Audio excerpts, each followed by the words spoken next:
ڕێژەی سەربڕینی ئاژەڵی قوربانی لە 4 ڕۆژی جەژنی قوربان تا کاتی داخستنی کوشتارگە ڕێژەکە بریتیە لە 1461 سەر ئاژەڵی گەورە و بچووک کە لەو ڕێژەیە 270 سەر ئاژەڵی گەورەیە واتە ڕەشەوڵاخ 1191 سەر ئاژەڵی بچووکە.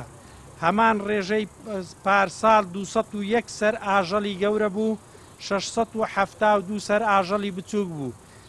کۆی گشتی ئاژەڵی قوربانی لە ساڵی 2024 873 سەر بوو. ئەگەر بە ڕێژە باز بکرێت ڕێژەکە بریتیە لە 137.4.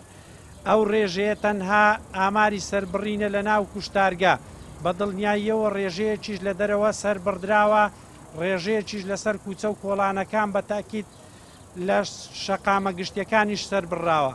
ئاماری دەست بە سەرداگرتنی ئاژەڵ بە سوپاسەوە لەلایەن بەڕێوەبەراتی پۆلیسی شارەوانی هەولێر و قایمقامێتی قەزای ناوەند 122 سەر ئاژەڵی بچووک، 1 سەر ئاژەڵی گەورە ڕەشەوڵاخ.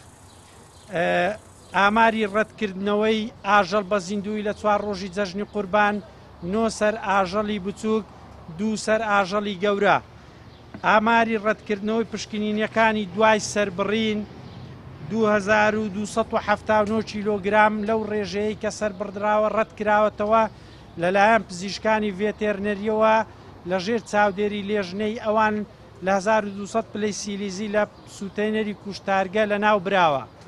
هەروەها 15 کەس دەستگیر کراوە لەلایەن لێژنەکانی قایمقامێتەوە بە فەرمانی دادوەر ڕاگیراون بە مەبەستی لێکۆڵینەوە بۆ ئەوەی لێکۆڵینەوە لەگەڵیان بکرێت کە پێشتر ئاگادار کرابوونەوە ئەوانە هەڵسابوون بە سەربڕینی ئاژەڵ لە گۆڕەپانی فرۆشتنی ئاژەڵان و لەسەر شەقامە گشتیەکان.